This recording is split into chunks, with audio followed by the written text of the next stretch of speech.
Okay, so why am I asking these questions? Who gets to create?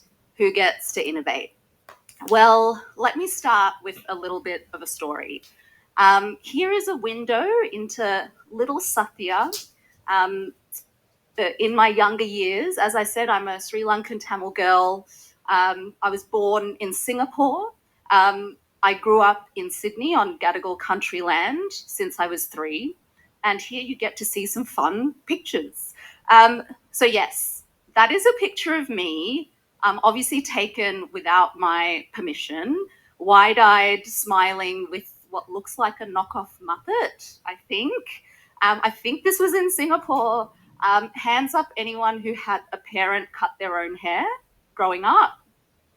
A lot of us, you can tell that's probably what's happened in this picture as well. So who was little Sathya? I was an enthusiastic kid. I loved to sing and dance and be silly. And I guess secretly, I wanted to follow a creative path. But even from a really young age, I was kind of told implicitly and explicitly that certain things weren't for me. So I followed the lead of my parents. I was studious, I did well at school, but quietly I wanted to pursue some dreams that I wasn't even really ready to say out loud. Now let's fast forward to 2001. Alicia Keys breaks out onto the music scene.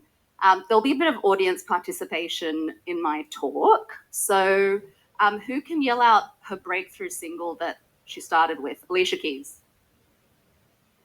Fallen! Someone did it. Yay. So Fallen came out. I was listening to it on repeat.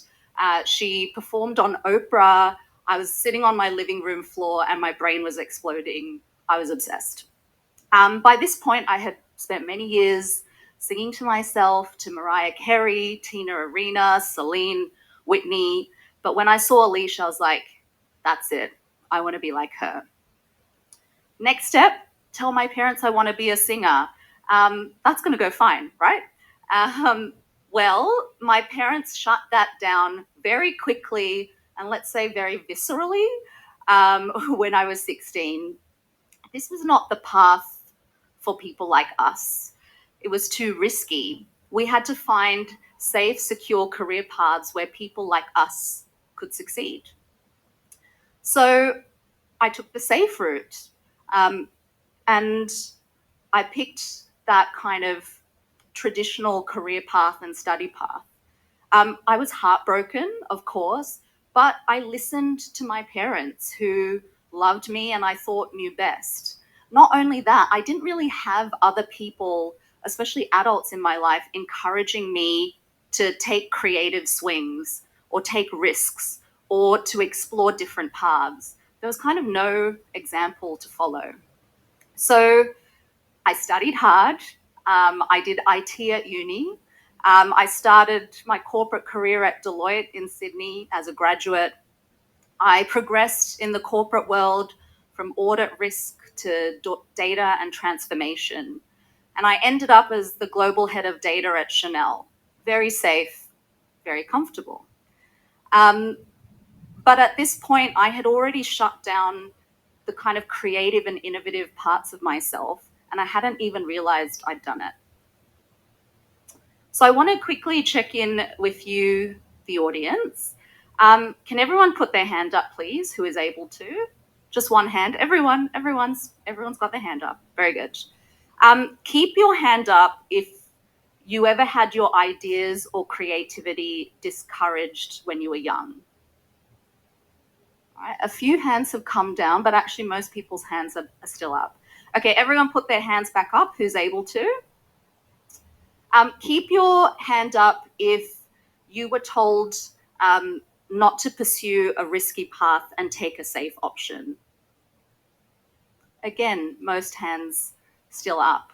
But I also love to see that some hands came down. It's great to see that some people's doors were left wide open. Okay, you can put your hands back down.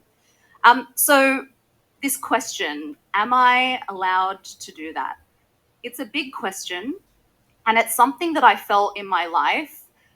People, strangers, loved ones the media, maybe even the world, it felt like people were saying, no, you're not allowed to do certain things.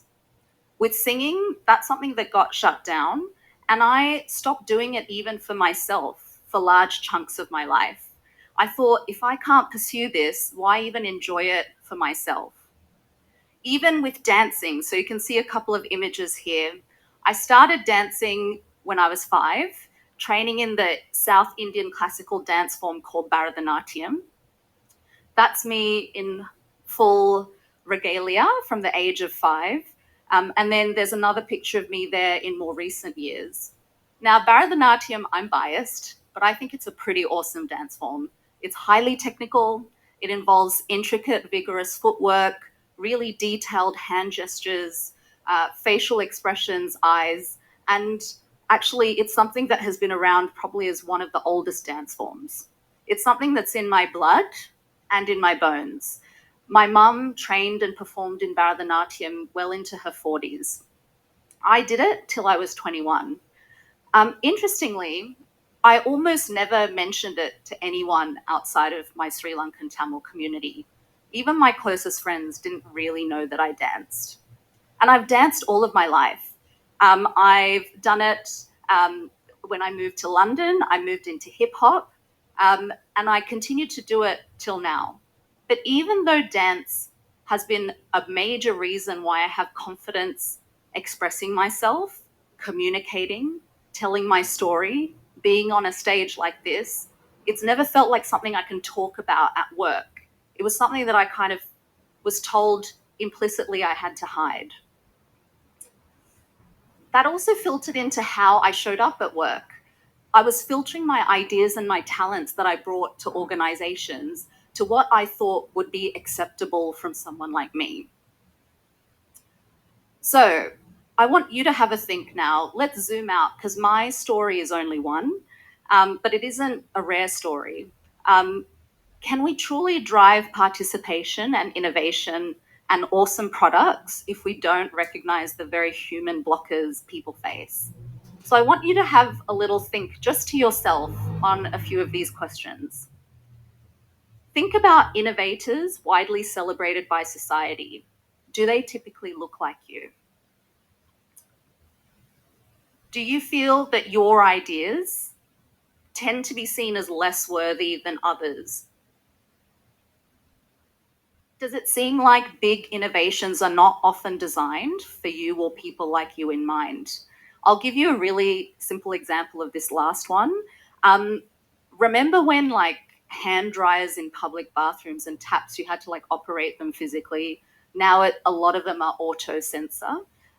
For a while, so this innovation came in. You go to the airport, you go into a public bathroom, you try and get the taps going, try and get the hand dryers going.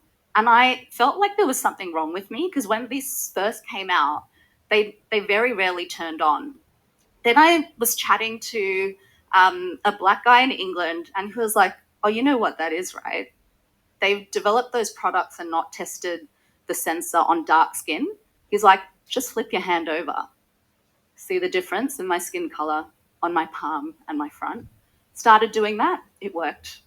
Um, and it took quite a few years. I think now they're better, but that was my situation all the time. I'd walk in, see that it was a sensor thing, be a little annoyed, turn my hands the other way. So, what are the blockers in terms of participation and innovation and therefore creating great products? Well, our experiences, they really leave a mark on us. They shape what we think we can or can't participate in. They create internal barriers, you know. What is for me? What ideas will people even listen to me about? What do I have an authority to speak on? And will my ideas be listened to? At work, we're told to participate, to get involved, to try. But actually, for some of us, there's a lot of barriers where we feel like we've never been listened to or encouraged to participate. But there's also external blockers, not just the mindset stuff. Work culture and ways of working can also limit our participation and innovation. Um, I'm sure some of you may have worked in organizations where comments like this are made. That's not my job. I don't want to step on someone else's toes. You should stick to your role.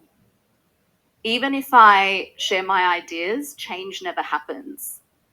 People never listen to us. Management takes our data and does nothing. These are not environments that are conducive to everyone getting involved and the best ideas winning. So, how do we flip the script? Let's be really clear on who do we want to innovate and participate and who hasn't been involved in the past. And I'm talking about customers and our colleagues. Well, to me, you want the rebel. You want someone beating to a different drum. You want the outlier. And collectively, we want to avoid groupthink. It sounds basic, but do we have a collective team that brings diverse experiences and represents all of our customers? We want people to come with all their ideas and their talents and not have any filters. But actually, some of those people that we most need to innovate and represent our forgotten customer, they might have been told in many ways in their life that it's not worthy of them to be part of these conversations. So, how do we unlock participation and innovation to create an environment where ideas flow and everyone gets to participate? I've got a few tips for you that I've kind of noticed along the way. We can never be too clear that we want all voices. How can you be really explicit that we particularly want to hear from voices that haven't been heard before? When you're starting a new meeting to look at innovation, when you're working on a new project, when you're kicking off a brainstorming session, can you call this out explicitly? Look for the missing voices. Who is left out of innovation? Who isn't in the room? And more importantly, who's the neglected customer? I have an example on this that's actually really relevant to this conference. We've been lucky enough that there's a great hair and makeup team here to support speakers. When I was told that hair and makeup was available, I asked the organizers to check whether the artists that are being used are familiar with working with dark skin. Now, growing up, there is tacit knowledge that got passed down from brown girl to brown girl that you had to use MAC and Bobbi Brown makeup products because they were the products that worked for us. I see some nodding in the crowd. I can't even remember someone telling me. It was just like known knowledge. And all the other brands had forgotten us. They had left out darker skinned women of color. But interestingly, you're going to have to do a really good job because now beauty brands have cottoned on to this. They've improved their products, probably fabulous products. But you know what? You're going to have to do a lot for me to trade in on MAC and Bobbi Brown because they were there with me from the beginning, and you're going to have to do a lot to win me over now. Make it clear when it's safe not to play it safe. If you're a leader or a manager, do we tell our teams when there are sandbox moments for play? We can't always take risks. We can't always involve everyone. There might be regulation, there might be time constraints, but actually when you do have time to involve people and invite different opinions, are we being really clear to our team when it's safe to try and fail? Invite dissent explicitly. So human nature is that most people want to agree with the most senior person in the room. So if you're the most senior person in a meeting, how are you making it clear that you want an opposing view? I met a leader who always allocated 5 minutes to the end of every meeting he led, and he asked, are there any different opinions or ideas people want to share? Do not underestimate how much you need to give permission, especially when power dynamics are at play. Participation is contagious. So who are the colleagues and customers that you haven't been listening to, and how can you create those moments for collaboration? How can you use this day, Outlook, to find the innovators and the creative people that make your ideas better? And personally, challenge yourself to bring a new version of you to the table. What filters can you let go of? So my story so far, okay, I didn't become Alicia Keys 2.0, but my story is a little less safe now. I I'm on a journey of owning my creativity, owning my ideas, but it's a work in progress. After years in the corporate world, in Big Four retail banking, I left that cushy job at Chanel and I started a business called True Change in 2021. I took a risk, I bet on myself and my ideas, and now I'm a proud business owner. And what do I do with that business? I empower people to own their voice, their story. I empower leaders to be inclusive and innovative in their leadership. I empower people to be change makers using data and storytelling. I'm trying to be that person that little Sathya was missing. I'm a storyteller and I champion and bring in the stories of people that haven't been heard before. That's part of my work. But it's still daunting. I'm bringing creativity into my work, but it's a journey. Thank you, everyone. Be that creative spark for the people around you. Thank you so much.